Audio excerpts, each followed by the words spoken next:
मैं दिनेश कुमार और आप सुन रहे हैं लर्निंग सीरीज। सुनोगे नहीं तो जानोगे कैसे। इंडियन आर्मी, जिस पर हर भारतीय को गर्व है और नाम सुनते ही सीना चौड़ा हो जाता है।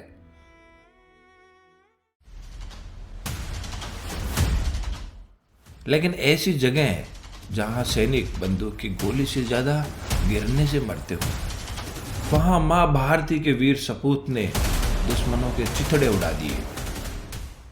आज हम देशभक्ति के जज्बे से भरे ऐसे ही एक भारतीय जवान की बात करेंगे, जिनको उनकी बहादुरी के लिए सर्वोच्च सम्मान परम वीर चक्र से नवाजा गया।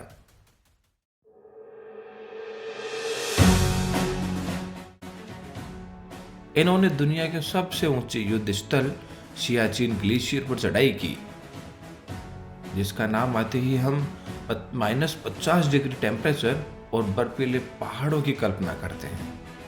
वहां पाकिस्तान द्वारा कब्जा कर बनाई गई चौकी को तबाह किया और वापस भारत का तिरंगा लहराया। 21,000 फीट ऊंचाई पर स्थित सियाचिन, जहां 40 से 60 किलोमीटर प्रति घंटे की रफ्तार से बर्फीली हवाएं चलती ही रहती है। ऑक्सीजन की कमी के कारण खुद को जिंदा रख पाना बड़ी चुनौती होती है। लेकिन कुछ भी हो, यह ठिकाना ऐसा है जहां सुरक्षा की दृष्टि से इसका विशेष महत्व है, क्योंकि पूर्व में चीन और पश्चिम में पाकिस्तान इसे हथियाना चाहता है। परम वीर चक्र विजेता नायब सूबेदार बाना सिंह का आज ही के दिन 6 जनवरी 1949 को जन्म हुआ। वे मूल रूप से जम्मू कश्मीर के रणवीर सिंह पोरा तहसील में स्थित कदियाल गांव के रहने वाले हैं। उनके पिता का नाम अमर सिंह और माता का नाम भोला देवी था। पिता किसान थे। इनका परिवार लुबाना सिख समुदाय से ताल्लुक रखता है। इन्होंने गुलमर्ग में ही 1948 में स्थापित किए गए हाई ऑल्टीट्यूड वॉरफेयर स्कूल में प्रशिक्षण लिया, यानी HAWS में पढ़े। 6 जनवरी 1969 को इंडियन आर्मी ज्वाइन की। जम्मू कश्मीर लाइट इन्फेंट्री में हवलदार के पद पर सेवा देना शुरू किया। 16 अक्टूबर 1985 को इनका प्रमोशन हुआ और नायब सूबेदार हो गए। इसके 2 साल बाद ही ऑपरेशन राजीव में अपनी बहादुरी का परिचय दिया।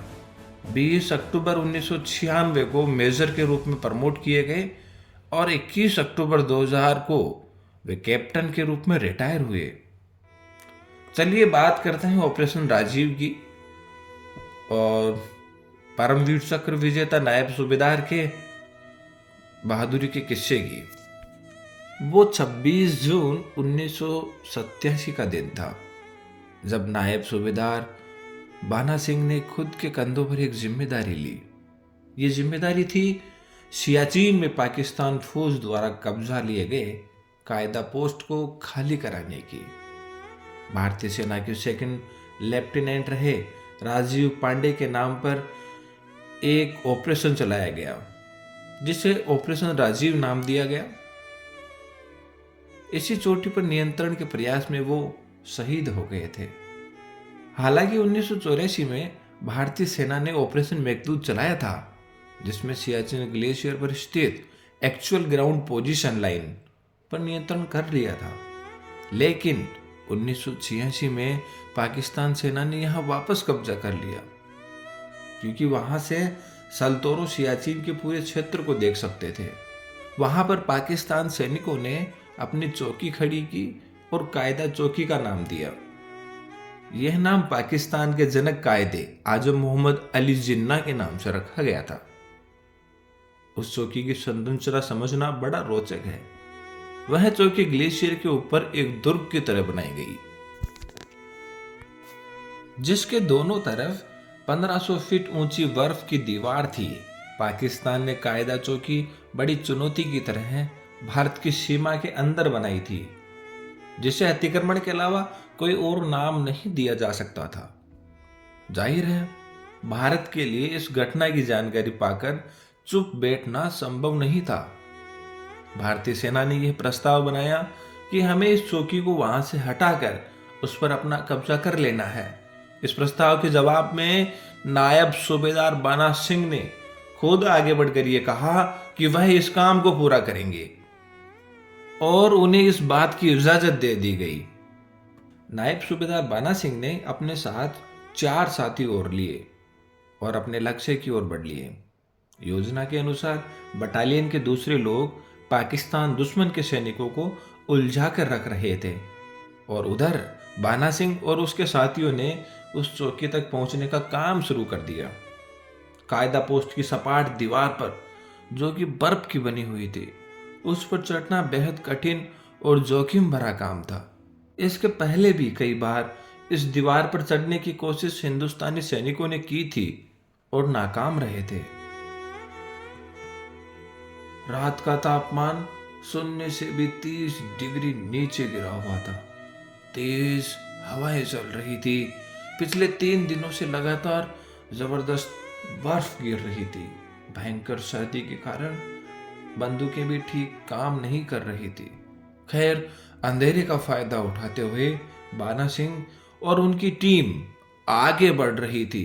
रास्ते में उन्हें उन भारतीय बहादुरों के शव भी पड़े दिख रहे थे, जिन्होंने यहां पहुंचने के रास्ते में प्राण गंवाए थे। जैसे तैसे बाना सिंह अपने साथियों को लेकर ठीक ऊपर तक पहुंचने में कामयाब हो गए। वहां पहुंचकर उन्होंने अपने दल को 2 हिस्सों में बांट दिया और 2 दिशाओं में तैनात किया और फिर उस कायद पोस्ट पर ग्रेनेड फेंकने शुरू किए।